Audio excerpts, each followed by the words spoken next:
In the aftermath of the Carolina game, talking about Vikings game heroes on defense, specifically guys like Marcus Davenport, Harrison Smith, who may have had the best game in his career. If not, it's certainly up there. The run game, both Cam Akers and Alexander Mattison, Justin Jefferson, of course. You don't really put Kirk Cousins in that equation. He was bad. That was one of the worst games in his Vikings career. But there was a play made that I would say made all the difference in the world as far as the Vikings being able to win. I would put it right up there with the DJ Wonnum fumble recovery for a touchdown. But that play, the other play, was made by the quarterback. His biggest problem is that he overthinks things at times. For the most part, it's a couple of snaps here and there. Sometimes it's even for a whole game. But you can overthink yourself into bad decisions. And it doesn't just pertain to Kirk. Other athletes have done it. The funniest thing I've ever seen is Russell Westbrook. When he was on the Thunder, they played the Golden State Warriors at Oracle. Somebody inbounded Russ the ball, took the ball in his hands, and proceeded to take, I am not kidding, 6 steps with the ball in his hands, using his right hand, the other hand pointing at players trying to set up the next play before he finally started dribbling the ball. And he was called for a travel. And I didn't see anyone ask him this question, but I know it was asked, Russ, what are you doing? And I know it was asked because I saw the camera angle of Russ literally saying, and I quote, "I don't know." Overthinking things. That was Kirk for basically the whole game on Sunday. But when you free your mind, man, and just it's easier said than done. I get it. But when you can free your mind and just take a little bit of pressure off yourself to where you're not debilitating yourself, it makes all the difference in the world. 7th possession, up 14-13. And you're only up 14-13 because of the DJ Wonnum fumble recovery for a touchdown. The previous 3 possessions, punt, interception, punt. And that was the second interception. It was really all on Ed Ingram, but whatever. Sloppy. Kirk was going through it. Up 14-13. Playing conservative, by the way. 2 runs and a dump off, all to Cam Akers. Run, pass. Defense. 2nd and 1. No play clock. This is very important. I think it was like 22 seconds left on the game clock. But I said, I am on record saying this in the live stream on Sunday. I said this in real time as the play was happening. As the players were marching up to the line of scrimmage, no play clock. And this was 22 seconds left on the game clock going into the 4th quarter. I said in real time, they're not going to snap that ball. They have no intention of running a play. They are going to go for a hard count and try to get Carolina to jump off sides. And what happened? Went for the hard count, and it worked. I don't remember who it was on the defensive line that jumped off sides, but it worked. It was a free play. Freeing your mind, Kirk no longer having a tight butt. You don't got to think about things right then and there. It's a free play. Oh, screw this. They jumped off sides. Hey, JJ, what? Peace.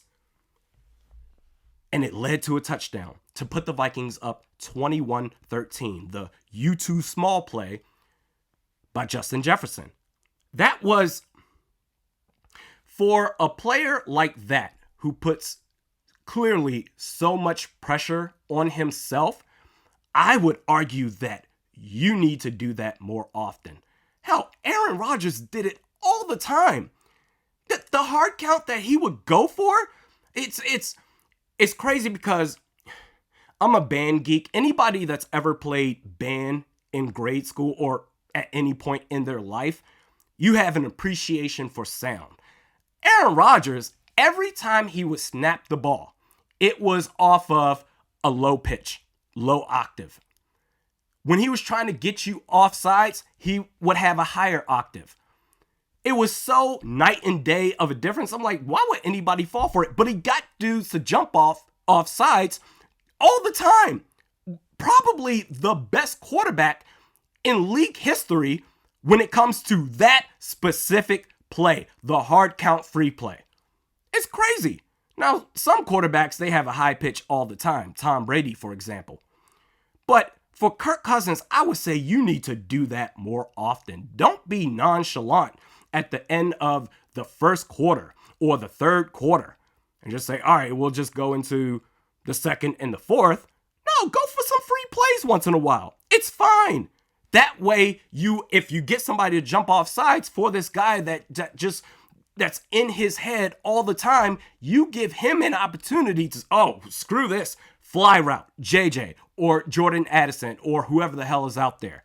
We good. That was the difference.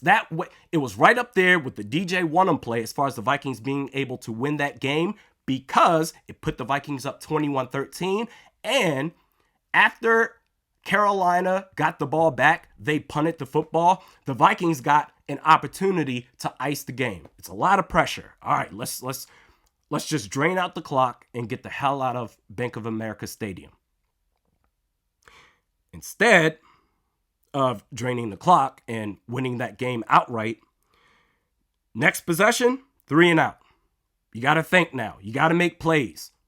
Kirk reverted back to the guy he was for most of that game. And Carolina, because of the free play to Justin Jefferson, down 8 points, they were forced to go for a touchdown and a 2-point conversion. The way that game was going before the free play, who knows what would have happened on that drive. But my goodness, if they were still up 14-13, the Vikings, with the Carolina Panthers having the final possession, they could have won that game off of a field goal. That play made all the difference in the world. It was great. And he should be recognized. As much as I get on him, he should be recognized when he does make good plays. That was one of those, hey, nothing to think about. We chilling. JJ, go do this. Sidebar here. I saw the game last night. Daniel Jones and the New York Giants versus the Seattle Seahawks. And it's just crazy because we're still talking about Daniel Jones and his poor quarterback play. He threw 2 interceptions. And I said this before he signed his contract. I said, yeah, he's not good. He's a bad player. I don't understand why there's even this notion as far as, oh man, there's a back and forth during negotiations as far as the money that Daniel Jones wants. What are we talking about here? You should be happy with whatever the hell we give you. But they went ahead and paid Daniel Jones and the 15 touchdown passes he had last year. They went ahead and paid him. They signed him to a contract of $82 million guaranteed. And I'm like, that is insane. You only got that contract. Actually, that's not even an excuse. I would say you only got that contract because of Ed Donatel, and it's a fun joke, and it's crazy to laugh at, whatever. But outside of the 2 games he had against the Vikings, Daniel Jones was ass. He's not good. He's not a good quarterback. If there was a way to illustrate a picture of Daniel Jones and his game before the contract and take a picture of his game after the contract, it's the same picture. And they got the audacity to be surprised. It reminds me of oh goodness, Seinfeld, that scene where George Costanza, the opposite episode, where he's just going to do whatever the hell he wants, or the opposite of what he's used to doing. and he's in a job interview with the New York Yankees, and he's talking to George Steinbrenner, the owner. And instead of trying to impress him, he tells him off as far as how horrible of an owner that he is. To me, that's Daniel Jones with the New York Giants during contract negotiations. He told the Giants with his play, "I'm bad at my job." To which the Giants replied, "Pay this man." These are highly paid front office executives that said, "Yeah, we want some more of that."